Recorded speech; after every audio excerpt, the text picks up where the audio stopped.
کہ میں بہت پریشان، یہ پریشانی مالی ہو، اولاد کی طرف سے ہو، گھر کی طرف سے ہو، کام کاروبار کی طرف سے ہو، مگر یہ بات طے ہے کہ آج کے دور میں ہر بندہ آپ کو پریشان نظر آئے اور وہ چاہتا ہے کہ مجھے اس پریشانی کا سلوشن ملے، اور جو اس کے سمجھ میں آتا ہے وہ اس کے لیے ایفرٹس کرتا ہے، دن رات محنت کرتا ہے، لنگوٹ باندھ باندھ کے وہ میدان میں اترتا ہے کہ میں اپنی پریشانیوں سے جان چھڑاؤں۔ جان چھوٹتی نہیں، ایک پریشانی ختم نہیں ہوتی دوسری اوپر سے، وہ ختم نہیں ہوتی تیسری اوپر سے، وہ ختم نہیں ہوتی چوتھی اوپر سے، یوں لگتا ہے کہ کوئی تصویر ٹوٹی اور ایک کے اوپر دوسرا دانہ تواتر کے ساتھ گرتا چلا آ رہا ہے۔ یوں پریشانیاں آج زندگیوں میں ایک کے بعد دوسری آتی چل جا رہی، یہاں تک کہ گھر کے جتنے لوگ ہوتے ہیں سارے کے سارے نوکری کرتے ہیں، مرد بھی عورتیں بھی، خرچے پورے نہیں ہوتے، ضروریات پوری نہیں ہوتی، مسئلے مسائل حل نہیں ہوتے، تو آخر کوئی تو حل ہوگا نا اس پریشانی کا، دلوں کے سکون کا کوئی تو حل ہوگا۔ آج کی جو آیت مبارکہ پڑھی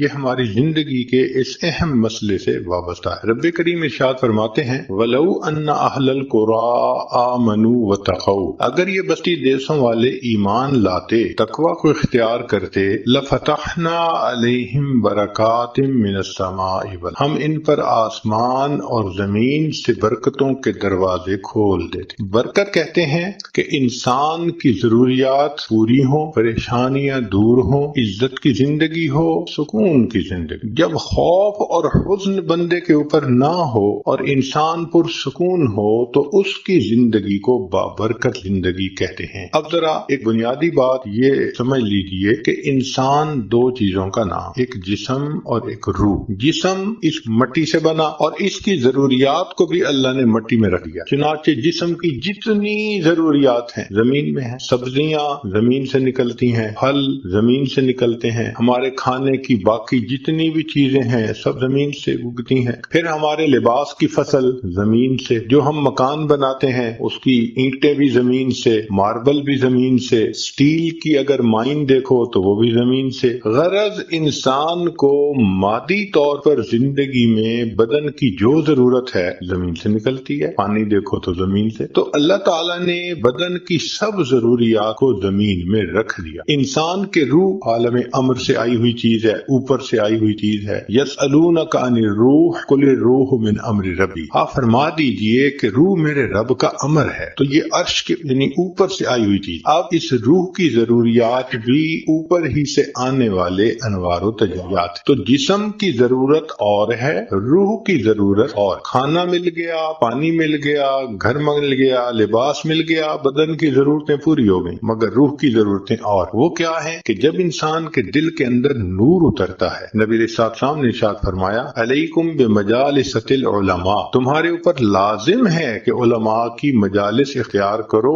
واستماع کلام الحکماء، اور تم داناؤں کی باتوں کو سنو، فإن اللہ تعالی یحیی القلب المیت، کہ اللہ تعالی مردہ دلوں کو اس طرح زندہ کرتے ہیں جس طرح کہ بارش سے مردہ زمین کو زندہ فرماتے، تو مردہ زمین بارش سے زندہ ہو جاتی ہے اور مردہ دل حکمت کی نور بھری علم بھری باتوں سے زندہ ہو جاتے ہیں۔ تو اس کا مطلب یہ ہوا کہ روح کی غذا نور ہے جو اللہ رب العزت کی طرف سے کرتا ہے۔ اب آج جسم کو اگر غذا نہ ملے تو جسم کمزور، بیمار، اٹھنا مشکل، کوئی بدن اٹھانا مشکل، اس لیے کہ بدن بیمار جو ہے۔ اسی طرح روح کو غذا نہ ملے تو روح کے لیے اعمال کرنے مشکل، نماز پڑھنی مشکل، تلاوت مشکل، تہجد میں اٹھنا مشکل، نظر کا حفاظت مشکل، سچ بولنا مشکل، سارے نیک اعمال مشکل ہو جاتے ہیں، اور یہ تو ہم تجربہ کرتے ہی ہیں۔ ہم چاہتے ہیں کہ نظر کی حفاظت کریں، نہیں کر پاتے، ہم چاہتے ہیں کہ کسی کو ہرٹ نہ کریں، پھر کر بیٹھتے ہیں، ہم چاہتے ہیں غصہ نہ آئے، پھر آ جاتا ہے۔ اس کا مطلب یہ کہ روح کمزور ہے، وہ یہ اعمال کرنے سے قاصر۔ اسی اللہ تعالیٰ نے فرمایا نماز کے بارے میں وَإِنَّهَا لَكَبِيرَةٌ إِلَّا عَلَى الْخَاشِعِينَ، یہ نماز بھاری ہے سوائے ان لوگوں کے جن کے دلوں میں خشوع ہو، ان کے لیے نماز آسان ہے، ہلکی ہے، اور جن کے دل منور نہیں خشوع سے، ان کے اوپر نماز نماز بوجھ ہوتا ہے. الارم لگا کے سوتے ہیں, بج بج کے الارم تھک جاتا ہے, آنکھ نہیں کھلتی, کہتے ہیں جی فجر قضا ہو جاتی ہے. کیا کریں جی, نماز کے لیے فرصت ہی نہیں ملتی. اور بسا اوقات تو ایسا کہ نماز تو پڑھ لی, دعا مانگنے کی توفیق نہیں ہوتی. آپ ذرا غور کریں کہ کئی مرتبہ آپ یا بعض لوگ آدھے منٹ کی دعا, 1 منٹ کی دعا, بس دعا کے لیے ہاتھ اٹھائے اور چند سیکنڈ کے بعد ہاتھ منہ پہ پھیر کے چلے گئے. دعا مانگنے کو دل نہیں کرتا. ہمارے پاس ایک صاحب آئے, کہنے لگے جی میں کیا کروں, پچھلے 16 سال سے مجھے دعا مانگنے کو جی نہیں کرتا. اب بتائیں, فإنها من اعظم المصائب, یہ تو بڑی مصیبت ہے کہ بندے کا دل ہی نہ کرے دعا مانگنے کو. تو یہ پریشانیاں ہماری کیسے ختم ہوں؟ آج ہر بندہ اسی سوچ میں لگا ہوا ہے, اور آج کا عنوان یہی ہے کہ ہماری پریشانیوں کا حل کیا ہے. اللہ تعالیٰ فرماتے ہیں اگر یہ بستی دیسوں والے ایمان لاتے, تقوی کو اختیار کرتے,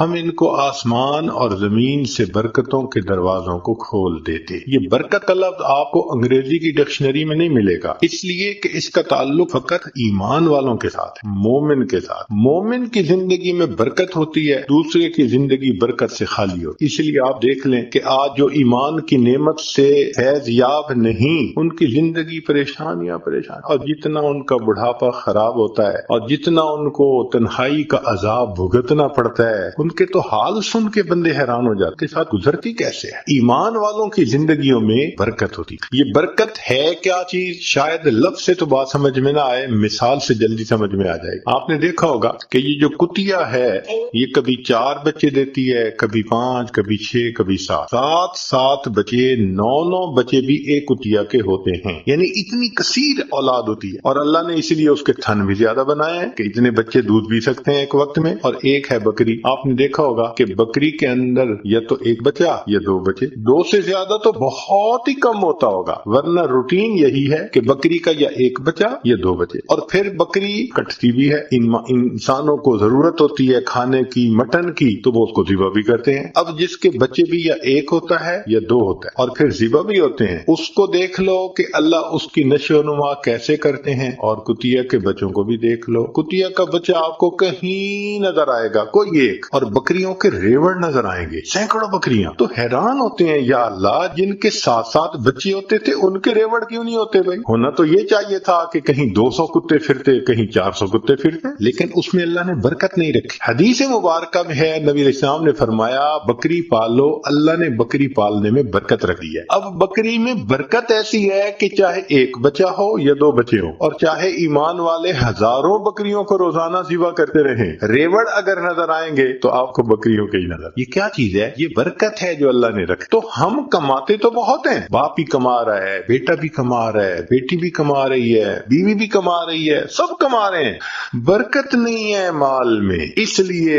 مسئلے حل نہیں ہوتے. ایک ضرورت پوری ہوتی ہے تو دوسری اوپر سے وہ پوری ہوتی ہے تو تیسری اوپر سے, مسئلوں پہ مسئلے چلتے چلے جاتے ہیں. تو آج ہماری زندگی میں برکت کی کمی ہے, اور یہ برکت کیوں کم ہے؟ ہمارے گناہوں کی وجہ سے کم ہے. ہماری زندگیوں میں تقوی نہیں, خدا خوفی نہیں, گناہوں سے ہم بچتے نہیں, جس وجہ سے برکت ہماری زندگیوں سے نکل گئی ہے. اب جب برکت نکل گئی تو سکون کہاں سے ملے, دل کا اطمینان کہاں سے ملے؟ ذرا سنیے کہ برکت جب زندگی میں ہوتی ہے تو اللہ رب العزت کیسے مہربانی کا معاملہ فرما دیتے ہیں. ہمارے اکابر کو اللہ نے علم میں برکت عطا فرمائی تھی, لہذا ایک بزرگ کے پاس اتنا علم ہوتا تھا کہ انسان ان کے علم پہ حیران ہوتا ہے. امام بخاری رحمت اللہ علیہ فرماتے ہیں کہ میں نے 6 لاکھ حدیثوں میں سے بخاری شریف کی احادیث کو اکٹھا کیا, اور 1 لاکھ حدیثیں مجھے صحیح یاد تھیں اور 2 لاکھ حدیثیں غیر صحیح یاد تھیں. 3 لاکھ حدیثوں کا یاد ہونا, یاد اللہ نے علم دیکھو کیا دیا تھا. امام اعظم ابو حنیفہ رحمت اللہ علیہ کا علم دیکھیے کہ اللہ رب العزت نے ان کو کیا علم دیا تھا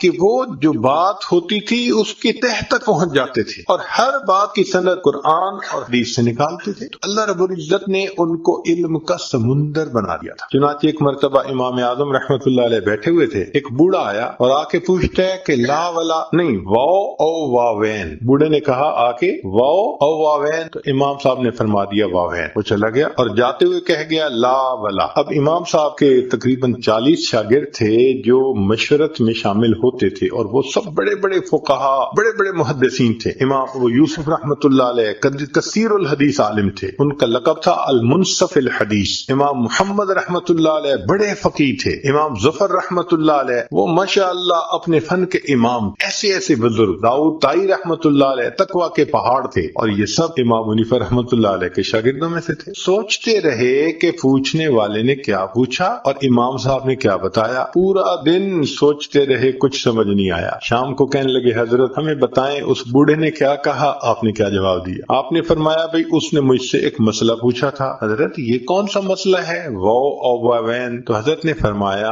کہ دیکھو اشارے میں اس نے پوچھا تھا کہ امام صاحب مجھے اتحیات کیسے پڑھنی ہے، ایک واو کے ساتھ یا دو واو کے ساتھ؟ ہم حنفی لوگ جو ہیں دو واو کے ساتھ پڑھتے ہیں، اتحیات للہ والصلوات والطیبات، تو دو واو استعمال ہوئے نا، اور باقی لوگ ایک واو سے پڑھتے ہیں۔ تو مجھ سے اس نے مسئلہ پوچھا واو اور واوین کہ اتحیات میں مجھے ایک واو سے پڑھنی ہے عبارت یا دو واو سے؟ تو میں نے جواب دے دیا واوین، بھئی دو واو سے پڑھنی ہے۔ تو وہ مطمئن ہو گیا۔ حضرت مطمئن تو ہو گیا لیکن جاتے ہوئے لا ولا کہہ گیا، یہ کیا تھا؟ فرمانے لگے وہ مجھے دعا دے گیا۔ بھئی لا ولا تو کوئی دعا نہیں ہوتی۔ فرمانے لگے وہ دعا یہ دے گیا، ابو حنیفہ اللہ تیرے علم کو اس طرح دنیا میں پھیلائے کہ لا شرقیت ولا غربیہ، یعنی حرف سے معلوم کر لیا کہ یہ قرآن مجید کی کس آیت کے تحت مجھے دعا دے کے جا رہا ہے۔ اللہ نے ایسا علم عطا کر، تو ان کے علم میں اللہ نے برکت رکھ دی۔ اسی طرح وقت میں برکت ہوتی ہے تو تھوڑے وقت میں زیادہ کام ہو جاتے ہیں۔ اگر برکت دیکھنی ہو تو نبی علیہ الصلوۃ والسلام کی مدینہ طیبہ کی 10 سالہ زندگی کو دیکھ لیں کہ 10 سال میں دین کا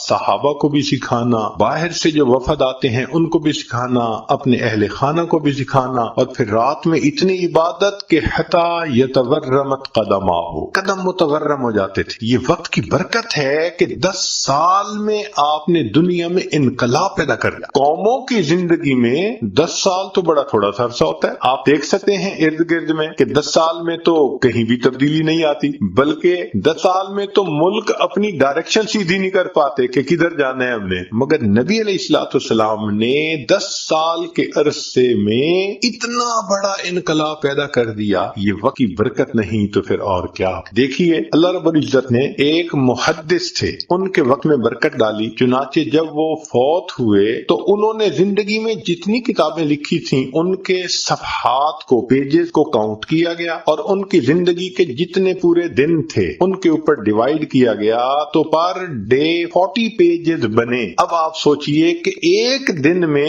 ہم 40 پیجز پڑھ نہیں سکتے، وہ نئی کتاب کے 40 پیجز لکھ لیا کرتے تھے۔ یہ برکت نہیں تو اور کیا ہے؟ چنانچہ اگر پہلے 15 سال جو علم حاصل کرنے کے ہیں وہ نکال دیں تو پھر تو ایوریج 40 کی بجائے شاید 60-70 ہی ہو جائے۔ جو کتاب لکھتے ہیں وہ مہینے میں جا کے چند صفحے لکھ پاتے ہیں، سالوں لگتے ہیں ایک کتاب کے لکھنے میں۔ ان کو اللہ نے ایسی برکت وقت کی دی۔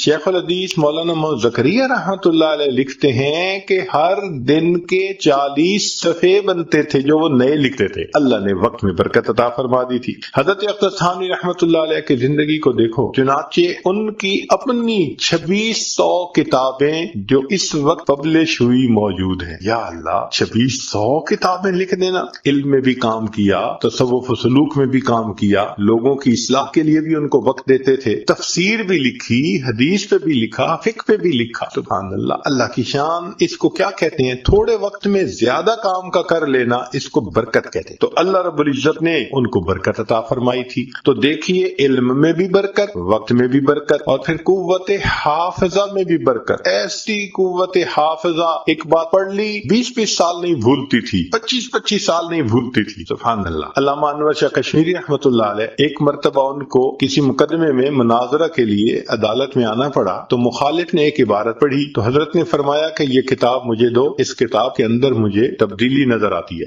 انہوں نے کہا کہ لے لیں۔ حضرت نے کتاب دیکھی، فرمایا کہ اس کتاب میں تو عبارت یہ ہے مگر یہ تھوڑا کٹ کر کے چھاپی گئی ہے، لہذا میں اپنی کتاب منگواتا ہوں۔ جب اوریجنل نسخہ منگایا اور اس کو پڑھا گیا تو عبارت کا مفہوم بالکل ہی کچھ اور تھا۔ انہوں نے درمیان میں ایک سطر کو ختم کر کے اس طرح کتاب کو پرنٹ کیا کہ مطلب کچھ اور بن جاتا تھا۔ تو جج بڑا حیران ہوا، اس نے کہا کہ آپ نے یہ عبارت کب پڑھی؟ فرمانے لگے یہ عبارت میں نے آج سے 25 سال پہلے پڑھی تھی۔ 25 سال پہلے کی پڑھی ہوئی عبارت یاد تھی کہ درمیان میں کچھ چیزوں کو مس کر دیا۔ اس کو قوت حافظہ کی برکت کیا. ایک بزرگ گزرے ہیں ابو زرعہ رحمت اللہ علیہ، بڑے محدث تھے، حدیث پاک پڑھاتے تھے. اس زمانے میں ایک کپل تھا، دونوں جوان العمر، اور اچھی زندگی گزار رہا تھا، مگر ہوا یہ کہ ایک دن بیوی انتظار میں تھی اور خاوند کو ان کی مجلس میں کچھ دیر ہو گئی. جن روٹین تھا کہ اتنے بجے گھر پہنچ جاتے تھے وہ نہیں پہنچ سکے، تو بیوی مائنڈ کر گئی، غصے میں آ گئی. جب خاوند گھر پہنچا تو اس نے کہا کہ آپ دیر سے کیوں آئے؟ اس نے کہا آپ کو پتہ ہے کہ میں ان سے علم پڑھنے کے لیے جاتا ہوں تو وہاں مجھے دیر ہو گئی. اس نے غصے میں کہہ دیا تیرے استاد کو کچھ نہیں آتا، تو وہاں سے جا کے کیا سیکھے گا؟ اب اپنے بارے میں تو بات بندہ برداشت کر جاتا ہے، باپ کے بارے میں یا استاد کے بارے میں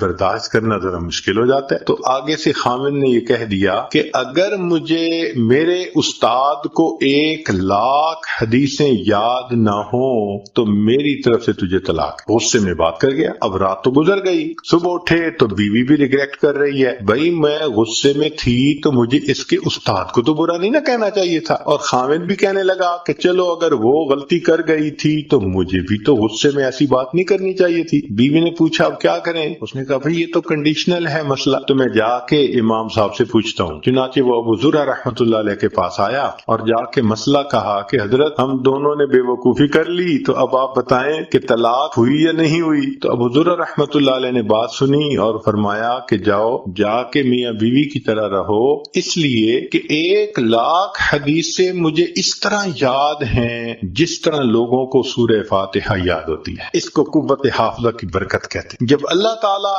میموری میں برکت دے دیتے ہیں نا پھر بات بھولتی نہیں ہے. امام بخاری رحمۃ اللہ علیہ کی بات سن لیجئے کہ ان کی قوت حافظہ کیسی تھی. آپ ایک مرتبہ بغداد گئے، وہاں کے علماء نے بڑے اعلانات کروائے کہ یہ کم عمر آدمی ہیں مگر بڑے حافظ حدیث ہیں، لاکھوں حدیثیں یاد ہیں، وہ آ رہے ہیں. اور انہوں نے شایان شان استقبال بھی کیا، اور استقبال کرنے کے بعد انہوں نے ایک مجلس رکھی. اس مجلس میں بھی انہوں نے اعلان کیا کہ بھئی یہ حافظ الحدیث ہیں اور ان کی قوت حافظہ بڑی اچھی ہے اور ہم ان سے کچھ احادیث کے بارے میں پوچھیں گے. اور اصل میں انہوں نے 10 بندوں کو تیار کیا ہوا تھا اور ہر بندے کو 10 حدیثیں دی تھیں جن میں کہیں سند کے اندر غلطی تھی کہیں نہ کہیں، اور کہا تھا بھی تم سب ان سے باری باری پوچھنا. اب ایک طرف تو خوب اعلان تشہیر کہ یہ حافظ حدیث ہیں، حافظ حدیث ہیں، تو امیج تو یہی بنتا ہے نا کہ بھئی ایسا بندہ کہ حدیث پڑھو گے تو وہ فوراً کہے گا ہاں مجھے پتا ہے حافظ حدیث کے ہوئے. مگر یہاں معاملہ ڈیفرنٹ تھا. ذرا اندازہ لگائیے کہ ٹیسٹ کرنے والوں نے بھی کیسی ٹیسٹنگ کی. جب امام صاحب کی خوب تعارف کروا دیا، تعریفیں کر دی تو بٹھا دیا. ایک بندہ کھڑا ہوا، جی مجھے کچھ حدیثیں آپ سے معلوم کرنی ہے. فرمایا پوچھو. اس نے پہلی حدیث پڑھی، آپ کو آتی ہے؟ فرمایا لا مجھے نہیں آتی. دوسری پڑھی،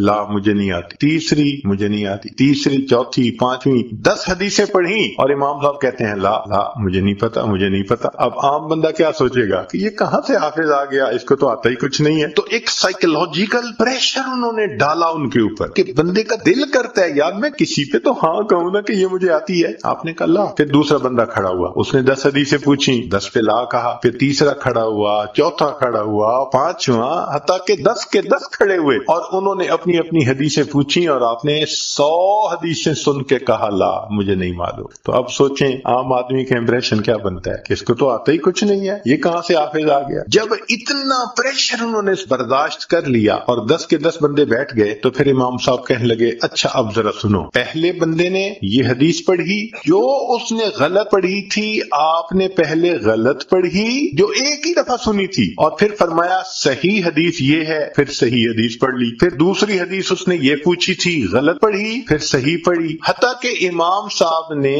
جس ترتیب سے انہوں نے 100 حدیثیں پوچھی تھیں ایک مرتبہ سن کر 100 حدیثوں کو پڑھ دیا، پھر صحیح حدیثوں کو بھی سنا دیا. کیا قوت حافظہ ہوگی کہ ایک دفعہ سننے پر یاد ہو جاتی تھی حدیث ان کو. یہ کیا چیز ہے؟ یہ قوت حافظہ کی برکت کہلاتی. ایک ہوتی ہے رزق میں برکت. رزق کی برکت کیا کہ اللہ تعالیٰ انسان کو جو دیتے ہیں وہ ان کی ضروریات کے لیے پورا ہو جاتا ہے. کھانے میں بھی برکت ہوتی ہے، اللہ تعالیٰ فضل فرما دیتے ہیں. چنانچہ کتنی بار ایسا ہوا، نبی علیہ الصلوۃ والسلام کی مبارک زندگی کا ایک واقعہ ہے کہ آپ صلی اللہ علیہ وسلم کو بہت بھوک لگی ہوئی تھی تو آپ صلی اللہ علیہ وسلم باہر تشریف لائے. ابو ہریرہ رضی اللہ عنہ کہتے ہیں کہ مجھے تو اتنی بھوک تھی، کئی دن سے کچھ نہیں کھایا تھا، میں مسجد نبوی کے دروازے پہ لیٹ گیا تھا، یعنی مجھ سے بیٹھا بھی نہیں جاتا تھا، اتنی بھوک تھی میرے اندر. میں لیٹ گیا تھا کہ بھئی چلو جو یہاں سے گزریں گے وہ مجھے دیکھیں گے تو کوئی نہ کوئی مجھے کھانے کی دعوت دے گا تو مجھے بھی کچھ مل جائے گا۔ اب ابو بکر صدیق لانو آئے، سلام کیا، چلے گئے۔ میں سمجھ گیا ان کے بھی گھر میں کچھ نہیں پکا ہوگا، ورنہ تو یہ مجھے دعوت دیتے۔ عمر لانو آئے، سلام کیا اور گزر گئے۔ میں نے کہا ان کو بھی اندازہ ہوگا کہ گھر میں پتہ نہیں ہے یا نہیں، مجھے نہیں آفر کیا۔ پھر نبی علیہ السلام تشریف لائے، ابو ہریرہ یہاں پر کیوں ہو؟ اللہ کے نبی صلی اللہ علیہ وسلم کھانے کو کچھ ہے نہیں، بھوک لگی ہوئی ہے۔ اچھا ابو ہریرہ لانو اور میرے ساتھ چل۔ تو نبی علیہ السلام ابو ہریرہ لانو کو لے کر گھر گئے اور وہاں تشریف لے جا کر آپ نے پیغام بھیجا، بھئی کچھ کھانے کی چیز ہو تو بھجوائیں۔ ام المومنین نے پیغام بھیجا، اے اللہ کے حبیب صلی اللہ علیہ وسلم ایک پیالہ دودھ ہے اور کچھ نہیں ہے، فرمایا بھیج دو۔ ابو ہریرہ لانو کہتے ہیں کہ مجھے کچھ امید لگ گئی کہ چلو بھئی ایک پیالہ دودھ تو ملے گا نا، کچھ تو پیٹ میں جائے گا، کچھ تو سہارا ہوگا۔ لیکن جب وہ ایک پیالہ دودھ آیا تو نبی علیہ السلام نے فرمایا ابو ہریرہ جاؤ اور اصحاب صفہ کو بلا کے لاؤ۔ اب اصحاب صفہ کم و بیش 70 ہوتے تھے، کبھی کم کبھی زیادہ۔ تو فرماتے ہیں کہ میں اصحاب صفہ کو بلانے چلا تو میں سوچ رہا ہوں کہ ایک پیالہ دودھ اور 70 بندے، اور پھر یہ بھی مجھے خیال آ رہا تھا کہ چونکہ میں ہی بلانے جا رہا ہوں تو نبی علیہ السلام میرے ہی ذمہ لگائیں گے کہ تم ان کو پلاؤ، تو پلانے والی کی باری تو بعد میں آتی ہے، تو اس کا مطلب میں بھی 70 کے آخر پہ، تو بھئی ایک پیالے میں سے کیا دودھ بچے گا؟ اب میں سوچتا ہوا جا رہا ہوں، میں بلا کے لے آیا۔ نبی علیہ السلام نے فرمایا ابو ہریرہ ان کو دودھ پلاؤ۔ میں نے پہلے والے کو دودھ دے دیا، اس نے پیا جتنا چاہا، پھر دوسرے کو پلایا، تیسرے کو پلایا۔ فرماتے ہیں کہ 70 بندوں نے دودھ کا پیالہ پیا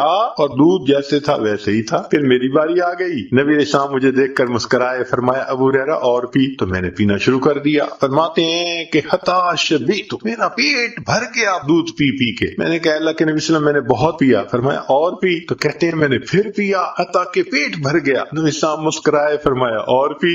میں نے کہا اللہ کے حبیب صلی اللہ علیہ وسلم اور نہیں پیا جاتا، تو نبی علیہ السلام نے وہ پیالہ خود لیا، نوش فرمایا اور پھر جا کر دودھ ختم ہوا۔ اس کو کہتے ہیں برکت، کہ ایک پیالہ دودھ اتنے لوگوں نے پیا اور اللہ نے ان کی بھوک کو مٹا دی۔ جابر رضی اللہ تعالیٰ عنہ میدان احد میں آئے، جنگ خندق میں آئے اور نبی علیہ السلام سے عرض کرنے لگے، اے اللہ کے حبیب صلی اللہ علیہ وسلم میری بیوی نے ایک چھوٹا بکری کا بچہ تھا گھر میں، وہ ذبح کروایا اور آپ کے لیے کھانا بنوایا کہ آپ نے بہت دیر ہو گئی کھانا نہیں کھایا، تو اے اللہ کے نبی صلی اللہ علیہ وسلم آپ تشریف لائیے، کھانا کھا لیجیے۔ ان کا گھر احد وہ جو جگہ تھی نا خندق کی، اس کے بالکل قریب تھا۔ نبی علیہ السلام نے جب سنا تو آپ نے فرمایا کہ اچھا سارے لشکر والوں کو بتا دو کہ جابر کے گھر دعوت ہے، یہ چند بندے گروپ بنا کے آتے جائیں، کھانا کھاتے جائیں، اور فرمایا جابر تم جاؤ اور میرے آنے تک کھانے کو تقسیم نہ کرنا، بند رکھنا۔ جابر لانو گھر آئے، او اللہ کی بندی، میں نے تو نبی علیہ السلام کو دعوت دی اور اللہ کے حبیب صلی اللہ علیہ وسلم نے سب کا اعلان کروا دیا کہ جابر کے گھر دعوت ہے، اور یہ تو بکری کا چھوٹا سا بچہ۔ عورت بڑی سمجھدار، اس نے کہا کہ مجھے یہ بتاؤ کہ آپ نے سب کو انوائٹ کیا ہے یا اللہ کے حبیب صلی اللہ علیہ وسلم نے سب کو انوائٹ کیا ہے؟ انہوں نے کہا میں نے نہیں کیا، میں نے تو صرف نبی علیہ السلام کو کیا تھا۔ اس نے کہا اگر اللہ کے حبیب صلی اللہ علیہ وسلم نے کیا ہے تو ہمیں گھبرانے کی کیا ضرورت ہے؟ نبی علیہ السلام تشریف لائے، پھر آپ صلی اللہ علیہ وسلم کھانا تقسیم کرنے کی جگہ پر خود بیٹھ گئے اور آپ تقسیم فرماتے رہے۔ صحابہ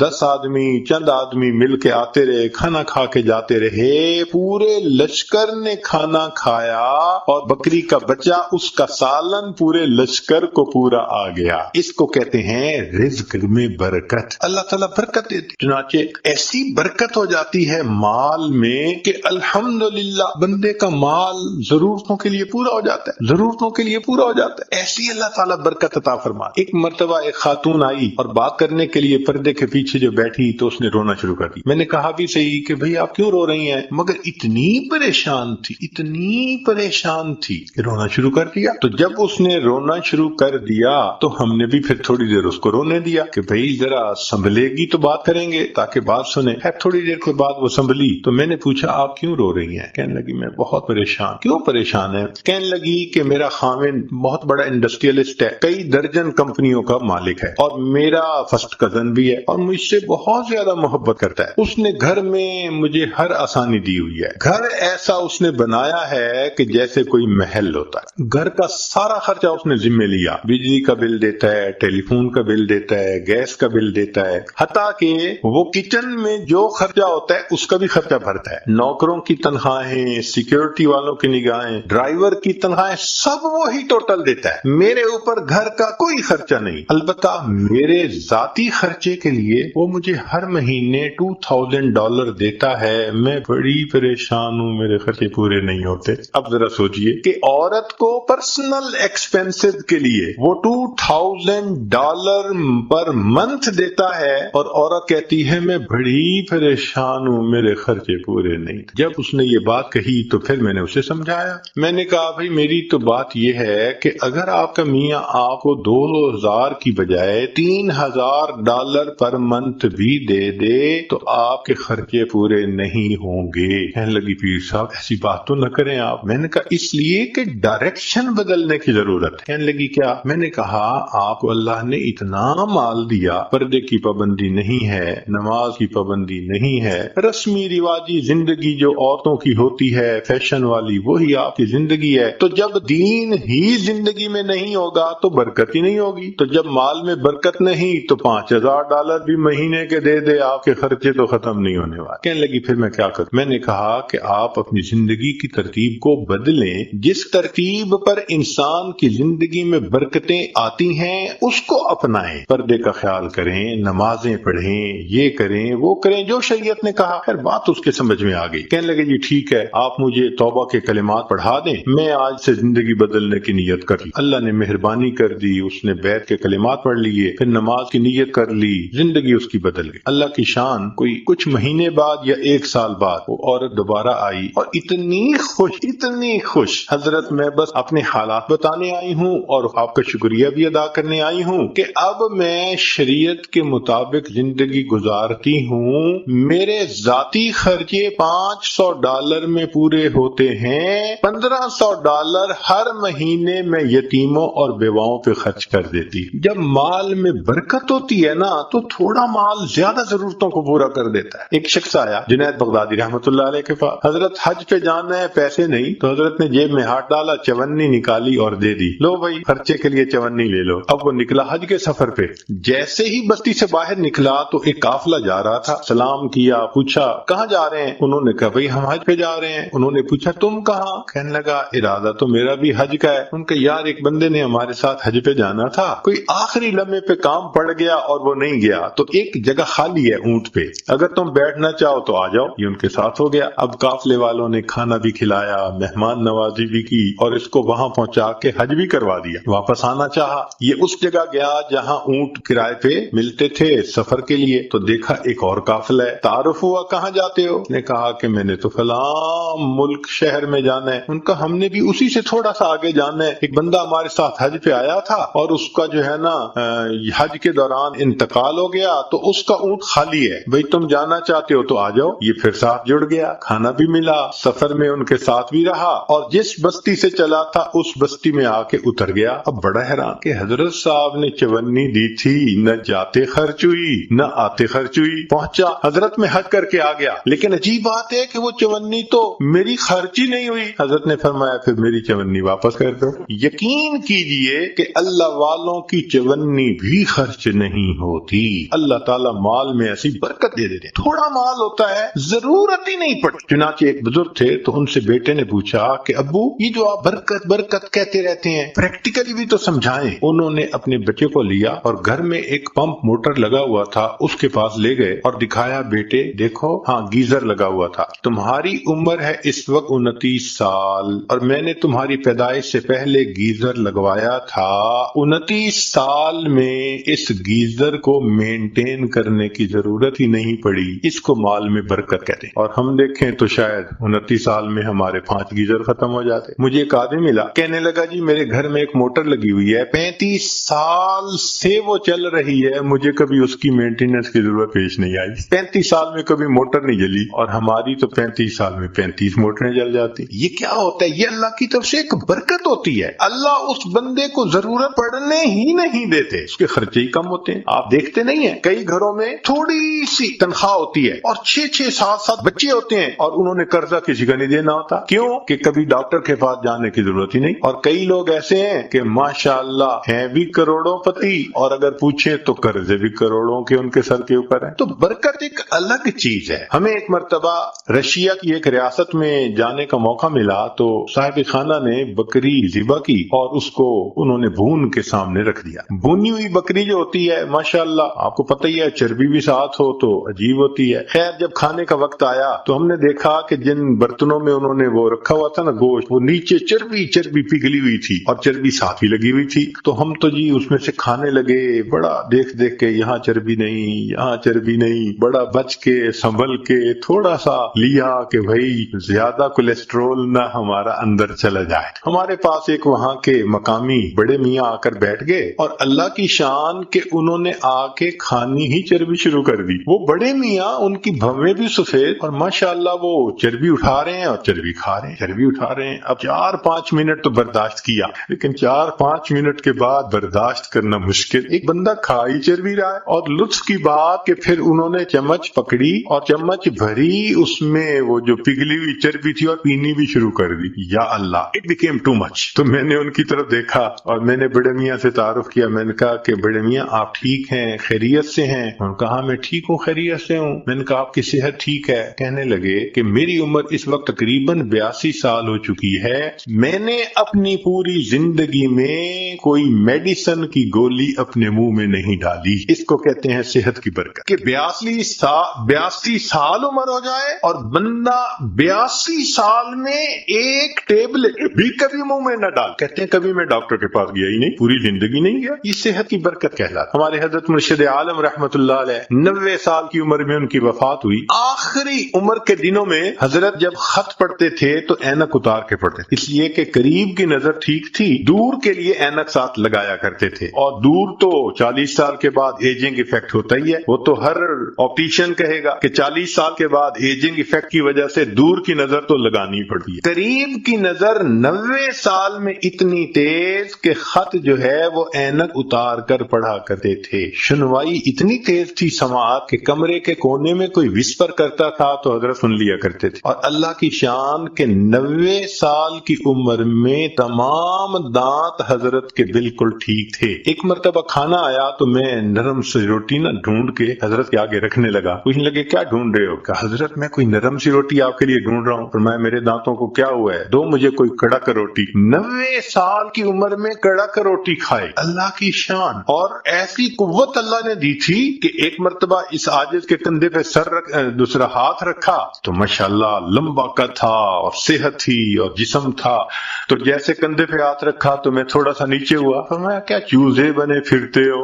ہم واقعی اپنی جوانی میں ان کے سامنے چوزے تھے. اللہ نے ایسی صحت دی تھی. اچھا آخری عمر میں شوگر کی بیماری ہو گئی. اب آپ کو پتا ہے کہ جو شوگر کا مریض ہوتا ہے اس کو تو ہر 2-4 گھنٹے کے بعد یورینیشن کی ضرورت پڑتی ہے، لیکن نہیں. میرا اپنا واقعہ ہے جو خود ان کے ساتھ اپنی آنکھوں سے دیکھا اور آج مسجد میں باوضو نیریٹ کر رہا ہوں. رمضان شریف میں حضرت مری میں تھے اور وہاں پر جو مقامی امام تھے انہوں نے قاری حضرات بلائے ہوئے تھے. ایک رات وہاں قرأت کی بڑی عجیب محفل ہوتی ہے، چن چن کے قراء کو وہ بلاتے ہیں. حضرت نے مغرب کے بعد کھانا کھایا اور وضو فرمایا اور وضو کرنے کے بعد مجھے فرمانے لگے کہ بھائی جلدی جانا ہے تاکہ پہلی صف میں جگہ مل سکے، تو جلدی عشاء کے لیے جانا ہے. تو حضرت پہلے ہی آ کے بیٹھ گئے، حالانکہ ابھی آدھا گھنٹہ نماز میں رہتا تھا. عشاء پڑھی، پھر عشاء کے بعد تراویح ہوئی، پھر تراویح پڑھنے کے بعد قرأت شروع ہوئی. تو میرا خیال تھا شاید تراویح پڑھنے کے بعد حضرت جائیں گے وضو تازہ کریں گے. تو میں نے ذرا 1-2 دفعہ چہرے کی طرف دیکھا کہ جانے کی نیت نظر آتی ہے، مگر نہیں، وہ تو پرسکون بیٹھے تھے. میں خاموش ہو گیا. اب قرأت شروع ہوئی. ایک قاری نے قرآن پڑھا اور ہمارے حضرت تو قرآن کے عاشق تھے. وہ تو جب کوئی قرآن پڑھتا تھا حضرت تازہ دم ہو جاتے تھے. حضرت نے ان قراء کا قرآن سنا. اتنا پڑھنے والوں نے قرآن پڑھا کہ سحری کا وقت ختم ہونے میں 1 گھنٹہ باقی رہ گیا. تو اعلان ہوا مسجد میں کہ بھئی سب لوگوں کے لیے اجتماعی سحری کا بندوبست مسجد میں کیا گیا ہے. اب 1 گھنٹہ رہ گیا، آپ لوگ اٹھیں اور اپنی سحری کھا لیں. تو میں نے حضرت کی طرف دیکھا کہ بھئی اب تو کمرے میں جائیں گے وضو کرنے کے لیے، رات ہی گزر گئی. تو میں نے پوچھا حضرت وضو فرمائیں گے؟ تو میں اس کا مطلب تھا کہ نہیں کرنا. میں چپ ہو گیا. حضرت نے وہیں پر مسجد میں سحری کھائی. اب کھانا کھانے کے بعد تو نوجوان لوگوں کو جانا پڑتا ہے بیت الخلاء میں. تو جب کھانا کھا لیا تو پھر میں ذرا قریب ہوا. حضرت وضو تازہ فرمائیں گے؟ میری طرف دیکھ کے فرمایا میرا وضو کوئی کچا دھاگا ہے. یہ الفاظ کہے میرا وضو کوئی کچا دھاگا ہے. خاموش ہو گیا. اب فجر کا وقت ہو گیا. تو اس عاجز کا خیال تھا کہ بس حضرت فجر پڑھیں گے اور فوراً چلے جائیں. حضرت نے فجر کا سلام پھیرا اور ممبر کے اوپر آ کر بیٹھ گئے اور فرمان لگے قراء حضرات کو کہ ساری بھیجا، تم نے مجھے قرآن سنایا ہے، اب میں تمہیں قرآن سناؤں گا۔ اور حضرت کا درس قرآن تو عجیب ہوتا تھا، فجر کے بعد اس کو مس نہیں ہونے دیتے تھے۔ پھر میرے دل میں خیال آیا کہ بھئی جیسے رمضان شریف میں مختلف مسجدوں میں تعلیم کی جاتی ہے 5 منٹ کی، 10 منٹ کی، 4 منٹ کی، تو اس طرح حضرت تھوڑا سا درس دے دیں گے، مگر حضرت تو سبحان اللہ قرآن کی آیتیں پڑھ رہے ہیں، اور جذبے میں ایسے تھے کہ فرمایا تم سب علماء کو راہو، مجھے ترجمہ کرنے کی کوئی ضرورت نہیں، بس ایک آیت پڑھ رہے ہیں اور اس کے بعد اگلے مضمون کی دوسری آیت پڑھ رہے ہیں، اور پھر تیسری آیت پڑھ رہے ہیں، پھر چوتھی آیت پڑھ رہے ہیں، آیتیں ہی آیتیں پڑھتے جا رہے تھے۔ حضرات علماء حیران تھے، کیا الہامی مضمون بیان ہو رہا ہے۔ لو جی حضرت نے اتنا لمبا بیان کیا کہ اشراق کا وقت ہو گیا، پھر سب نے اشراق کی نماز پڑھی، اور حضرت اشراق کے بعد کمرے میں آئے اور آپ نے وضو تازہ کیا۔ 90 سال کی عمر، شوگر کا مریض، درمیان میں کھانا بھی کھایا، اور مغرب کے بعد کے وضو سے حضرت نے اشراق کی نماز پڑھی۔ اس کو کہتے ہیں صحت کی برکت۔ یہ برکت عجیب چیز ہے، جس چیز میں برکت آ جائے اللہ اس چیز میں بندے کو پرسکون کر دیتے ہیں۔ اب اگلا کوشچن ذہن میں یہ پیدا ہوتا ہے کہ یہ برکت کیسے پیدا ہو سکتی ہے؟ تو چند اعمال ہیں کہ جن کے ذریعے سے انسان کی زندگی میں برکت آتی ہے، ذرا توجہ سے سن لیجئے تاکہ بات کو مکمل کریں۔ ان میں سب سے پہلے ہے تقوی بھری زندگی گزارنا، گناہوں سے بچنا، نیکوکاری کی زندگی گزارنا، معصیت سے خالی زندگی گزارنا، اس کو تقوی کہتے ہیں۔ احتیاط والی زندگی، ہماری زبان میں کہتے ہیں نا to be on the safe side, English میں کہتے ہیں، اور یہ to be on the safe side, تو شریعت کے دائرے میں to be on the safe side رہ کر زندگی گزارنا، اس کو تقوی کہتے ہیں۔ اللہ تعالیٰ فرماتے ہیں وَلَوْ أَنَّ أَهْلَ الْقُرَىٰ آمَنُوا وَاتَّقَوْا لَفَتَحْنَا عَلَيْهِمْ بَرَكَاتٍ مِّنَ السَّمَاءِ، اگر یہ بستی دیسوں والے ایمان لاتے، تقوی اختیار کرتے، ہم آسمان سے برکتوں کے دروازوں کو کھول دیتے، تو اس سے برکت آتی ہے۔ تو سب سے پہلا کام گناہوں سے بچنا، نیکی کی زندگی اختیار کرنا، اس سے انسان کی زندگی میں برکتیں آ جاتی ہیں۔ دوسری چیز اللہ کا ذکر کثرت کے ساتھ کرنا، اللہ کا ذکر کثرت کے ساتھ کرنا۔ کیوں؟ اللہ کی ذات بھی برکت والی اور اللہ کا نام بھی برکت والا۔ دلیل قرآن عظیم الشان میں اللہ تعالیٰ فرماتے ہیں تبارک الذی بیدہ الملک، برکت والی ہے وہ ذات جس کے ہاتھ میں ہے ملک، تو ذات بھی برکت والی ہوئی۔ اور پھر فرمایا تبارک اسم ربک، برکت والا نام ہے تیرے رب کا، تو ذات بھی برکت والی اور اس کا نام بھی برکت والا۔ اس لیے ہمیں چاہیے کہ ایک تو اللہ کا ذکر کثرت سے کریں تاکہ زندگی میں برکت آئے، اور دوسرا یہ کہ ہر اچھے کام کی ابتدا بسم اللہ سے کریں۔ بعض مفسرین نے لکھا ہے کہ اسم جو لفظ ہے نا، اس کے کئی معنی ہیں عربوں میں۔ ایک اس کا معنی ہے نام، تو بسم اللہ کا معنی بنے گا اللہ کے نام کے ساتھ۔ اب یہ ترجمہ اکثر ہم پڑھتے بھی ہیں اور جانتے بھی ہیں، لیکن اسم کا ایک اور بھی معنی ہے عربوں میں، وہ ہے برکت۔ تو اگر وہ معنی لیں تو بسم اللہ کا ترجمہ بنے گا اللہ کی برکت کے ساتھ۔ اور اب مجھے یاد آتا ہے کہ ہماری نانی دادی جو بوڑھی عورتیں تھیں نا، وہ اٹھتے بیٹھتے اللہ دی برکت نال، اللہ دی برکت نال، یعنی کسی نے ان کو بسم اللہ کا ترجمہ سکھایا تھا، تو اٹھتے بیٹھتے اللہ کی برکت کے نال، ساتھ یہ کہ اللہ کی برکت۔ تو بسم اللہ کو کثرت سے پڑھنا، گاڑی کا دروازہ کھولیں تو بسم اللہ پڑھ کے، چابی لگائیں تو بسم اللہ پڑھ کے، سٹارٹ کریں بسم اللہ پڑھ کے، کوئی بھی اچھا کام بسم اللہ پڑھتے رہیں۔ جس کام پر بسم اللہ پڑھیں گے اللہ اس کام میں برکتیں داخل کر دے۔ ایک حدیث پاک میں ہے کہ میرا نام برکت والا ہے، اور جس کام میں میرے نام کو پڑھا جائے گا میں اس کام میں برکتوں کو شامل فرما دوں گا۔ تو بسم اللہ ہم اپنی زندگیوں میں نہیں پڑھتے زیادہ، آپ غور کریں، ہماری کوتاہی ہے کہ ہم اس کی برکت سے فائدہ نہیں، ہمیں نہ تعویذوں والوں کے پیچھے بھاگنا پڑے گا، نہ عملیات والوں کے پیچھے بھاگنا پڑے گا، نہ کسی اور کے پیچھے جانا پڑے گا۔ ایک بسم اللہ کی اپنی زندگی میں کثرت شروع کر دیں، اللہ تعالیٰ ہر چیز میں برکتیں عطا فرما۔ آپ اس کو تجربہ کر کے دیکھیے، سبحان اللہ، کیا برکتوں کا سمندر ہمارے پاس ہے اور ہم ادھر ادھر بھاگے پھر رہے ہوتے ہیں۔ یہ تو ایسا ہی ہوا کہ انسان دریا کے کنارے ہو اور پیاسا مر رہا ہو، تو ایک تقوی سے برکت آتی ہے، اور دوسری اللہ کے ذکر سے، اللہ کے نام سے، بسم اللہ کو مختلف اوقات میں کاموں سے پہلے پڑھنے سے انسان کے عملوں میں، کاموں میں برکت آ جاتی ہے۔ اور تیسری چیز کہ انسان کی دعا، اس سے بھی زندگی میں برکت آ جاتی ہے۔ دعا سے برکت، جی خود دعا کریں، ماں باپ سے دعا کروائیں، پیر استاد سے دعا کروائیں، دعائیں لیں، دیکھیں برکتیں کیسے آتی ہیں۔ ایک ہوتا ہے دعا کروانا اور ایک ہوتا ہے دعا لینا، ان میں فرق ہے۔ آج ہم سب لوگ دعائیں کروا کرواتے پھرتے ہیں. اور دعائیں لینا یہ ہوتا ہے کہ انسان اتنا اچھا بنے، نیک بنے کہ اس کا چہرہ دیکھ کے ماں باپ کے دل سے دعا نکلے، پیر استاد کے دل سے دعا نکلے، دوست کے دل سے دعا نکلے. یہ ہوتا ہے دعائیں لینا. بیوی بچوں کے دل سے دعا نکلے. کیا ہم ایسے ہیں کہ ہمیں دیکھ کے کسی کے دل سے دعا نکلے؟ بھوک تو نکلتی ہوگی جو ہم ستاتے ہیں بیوی کو یا ستاتے ہیں بچوں کو یا اپنے ساتھیوں کو، تو ہمیں دیکھ کے لوگوں کے دل سے بھوک تو نکلتی ہوگی کہ اس نے ہمارے ساتھ کتنا برا کیا. کاش کہ ہم دعائیں لینے والے بنتے. دعا سے برکت. ذرا سنیے، ابو ہریرہ رضی اللہ عنہ نبی علیہ السلام کی خدمت میں حاضر ہوئے. اے اللہ کے حبیب صلی اللہ علیہ وسلم، میں باتیں آپ کی سنتا ہوں بھول جاتا ہوں. تو نبی علیہ السلام نے دعا دی. ایسی دعا ملی کہ فرماتے ہیں اس کے بعد میں بات سنتا تھا، مجھے بات بھولتی ہی نہیں تھی. انس رضی اللہ عنہ نے نبی علیہ السلام کی خدمت کی 10 سال. نبی علیہ السلام نے ایک مرتبہ دعا دے دی، اے اللہ اس کے رزق میں، عمر میں، اولاد میں برکت عطا فرما. فرماتے ہیں اللہ نے میرے رزق میں اتنی برکت دی کہ لوگوں کے پھلوں کا باغ تھا تو سال میں 1 مرتبہ پھل دیتا تھا، اور میرا پھلوں کا باغ سال میں 2 مرتبہ پھل دیتا تھا. اور فرماتے ہیں کہ اتنی میری آمدنی تھی کہ میں لکڑی کاٹنے والے کلہاڑے سے سونے کی ڈلیوں کو توڑا کرتا تھا. ذرا غور کیجئے، لکڑی کاٹنے والے کلہاڑے سے سونے کی ڈلی کو توڑا. تو وہ ڈلی کتنی ہوتی ہوگی؟ تولوں میں تو نہیں نہ ہوگی، تو کلوز میں ہی لگتا ہے ہوگی کہ جو لکڑی کاٹنے والے کلہاڑے سے توڑتے تھے. اتنا سونا اللہ نے دیا، مال اتنا دیا، برکت اللہ نے. فرماتے ہیں کہ اولاد میں اللہ نے اتنی برکت دی کہ 100 سے زیادہ پوتے پوتیاں نواسے نواسیاں میں نے اپنی آنکھوں سے دیکھے.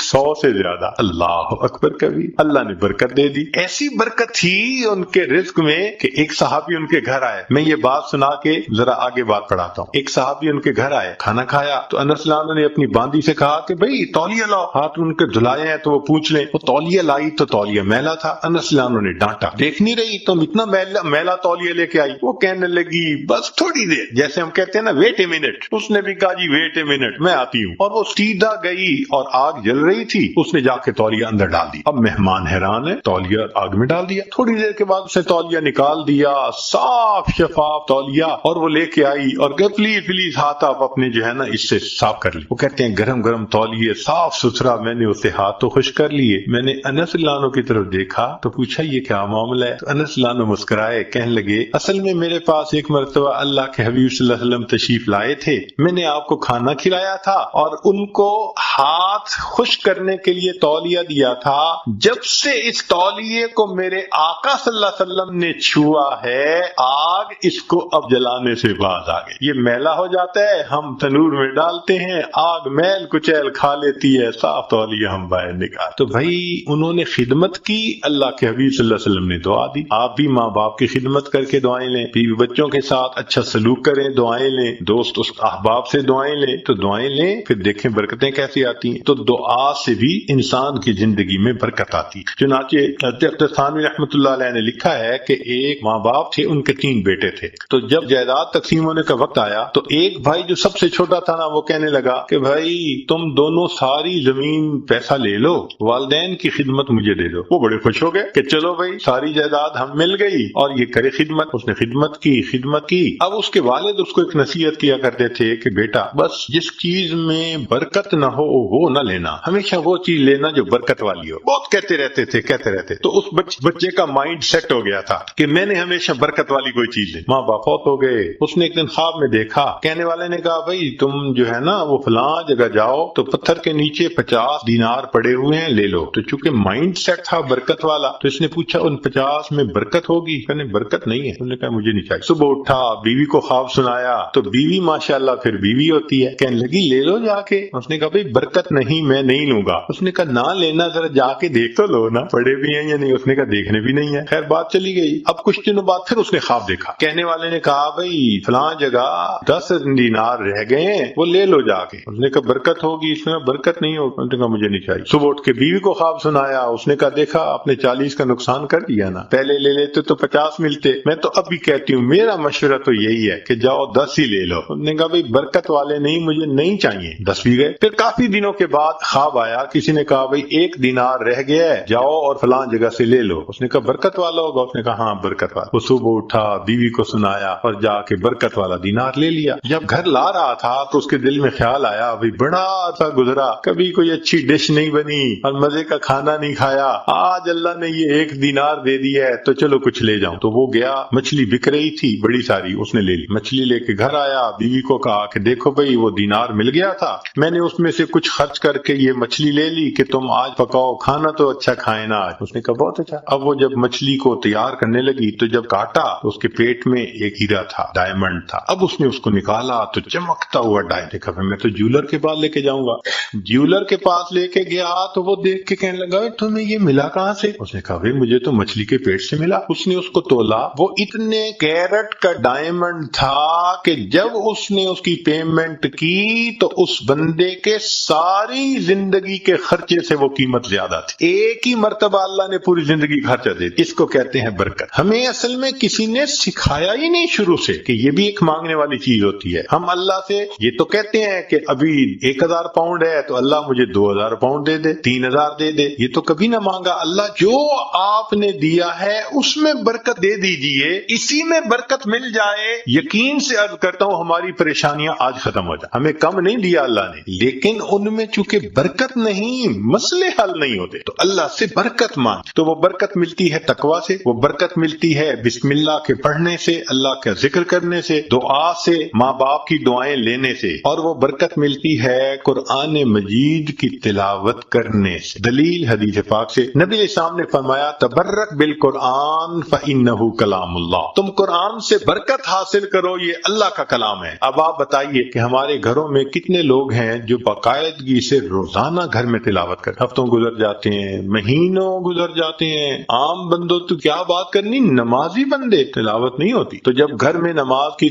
قرآن کی تلاوت ہی نہیں ہوتی تو برکت کہاں سے آئے گی بھائی؟ تو اس کی روزانہ گھر میں تلاوت، بھلے سورہ یاسین پڑھ لیں، سورہ الرحمن پڑھ لیں، آخری 10 سورتیں پڑھ لیں، مگر بس آج ایک کمٹمنٹ کر لیں دل میں، ہمارے گھر میں ڈیلی قرآن مجید کی تلاوت لازمی ہے۔ جس طرح گھر میں کھانا روز پکتا ہے نا، اسی طرح یہ روحانی کھانا بھی روز پکنا چاہیے، روز قرآن کی تلاوت ہونی چاہیے۔ تو قرآن مجید کی تلاوت سے برکت ہے، بیوی بھی پڑھے، بچے بھی پڑھے، میاں بھی پڑھے، دیکھو برکتیں کیسے آتی ہیں۔ اور آخری چیز کہ فرمایا کہ حج اور عمرہ کرنے سے زندگی میں برکت آتی ہے۔ اللہ تعالیٰ اپنے گھر کے بارے میں فرماتے ہیں مبارکن ھدی للعالمین، تو مبارکن کا کیا مطلب ہوتا ہے؟ برکت والا گھر ہے۔ اسی لیے نبی علیہ السلام کی خدمت میں اگر کوئی رزق کی تنگی کا کہتا تھا نا تو نبی علیہ السلام فرماتے تھے جاؤ حج یا عمرہ کر کے آؤ۔ اور ایک حدیث پاک میں ہے بار بار حج یا عمرہ کرنا انسان کے رزق کی تنگی کو ختم کرواتا ہے۔ تو ظاہرہ تو لگتا ہے کہ اس کے اوپر 1000 پاؤنڈ لگیں گے، مگر اخلاص کے ساتھ اگر کرے تو یہ نہیں پتا چلتا کہ بھئی 10 کے بدلے اللہ تعالیٰ 10,000 واپس دے دیں۔ تو ان اعمال سے برکت بڑھتی ہے، ہم ان اعمال کو اپنائیں تاکہ اللہ رب العزت ہمیں برکتیں عطا فرمائے۔ اب آخری بات کہ کچھ اعمال سے تو برکت بڑھتی ہے اور کچھ اعمال سے برکت گھٹتی بھی ہے، وہ بھی پتا ہونا چاہیے۔ یہ نہ ہو کہ وہ عمل کرتے پھریں جو برکت ختم کر دیتے ہیں۔ تو برکت گھٹتی کس سے ہے؟ نمبر 1 بدنیتی سے گھٹ، جو بدنیت انسان ہوگا نا اس کی زندگی میں برکت نہیں ہوگی، برکت نہیں ہوگی اس کی۔ کئی ہوتے ہیں نا نیت کے کھوٹے، برا سوچنا، نیگیٹو تھنکنگ، بیوی کے بارے میں بھی نیگیٹو تھنکنگ، ماں باپ کے بارے میں بھی، دوستوں کے بارے میں بھی، دفتر میں کام کرتے ہیں وہاں نیگیٹو تھنکنگ۔ جو نیگیٹو تھنکنگ والا بندہ ہوگا نا اس کی زندگی میں کبھی برکت۔ اللہ اکبر کبیرہ۔ ایک شعر یاد آ رہا ہے پنجابی کا، آپ حضرات کو یہ آج آپ حضرات کو وہ شعر سناتے ہیں، اس کا ترجمہ بھی ساتھ کر دے گا۔ ہمارے یہاں ایک بزرگ گزرے ہیں سلطان العارفین باہو سلطان رحمت اللہ، ان کے پنجابی کا کلام بہت معروف ہے۔ فرماتے ہیں یہ نہاتیاں دھوتیاں رب ملدا تے ملدا کنبیاں مچھیاں، اگر نہانے دھونے سے خدا ملتا تو مچھلیوں کو اور کچھووں کو خدا مل جاتا، ہر وقت ہی نہاتے دھوتے رہتے ہیں۔ یہ سر منایا رب ملدا تے ملدا بھیڑاں سسیاں نو، اگر سر منڈانے سے رب ملتا تو ایک بھیڑ کی قسم ہے، سر پہ بال نہیں ہوتے باقی پورے جسم پہ ہوتے ہیں، تو اس کا تو سر ویسے ہی منڈا ہوا ہوتا ہے، اس کو خدا مل جاتا۔ یہ ذکر کیتے ہیں رب ملدا تے ملدا کال کڑیچیاں، ایک پرندہ ہوتا ہے کالا سا، وہ شام کو لٹک جاتا ہے کہیں اور ساری رات آواز نکالتا رہتا ہے، تو کہتے ہیں وہ تو ساری رات ذکر کرتا ہے، اس کو خدا مل جاتا۔ یہ جتیاں ستیاں رب ملدا تے ملدا دانداں کھسیاں، پاک دامنی سے خدا ملتا تو جو خسی بیل ہوتا ہے وہ تو مادہ کی طرف آنکھ اٹھا کے بھی نہیں دیکھتا، اس کو بھی خدا مل جاتا۔ تو یہ باتیں کر کے فرماتے ہیں یہ ناتیاں دھوتے ہیں رب ملدا تے ملدا کنبیاں مچھیاں، ਨੂੰ ਜੇ ਸਿਰ ਮੁਨਾਇਆ ਰੱਬ ਮਿਲਦਾ ਤੇ ਮਿਲਦਾ ਭੇਡਾਂ ਸਸੀਆਂ ਨੂੰ ਜ਼ਿਕਰ ਕੀਤਿਆਂ ਰੱਬ ਮਿਲਦਾ ਤੇ ਮਿਲਦਾ ਕਾਲ ਕੜਿਛੀਆਂ ਨੂੰ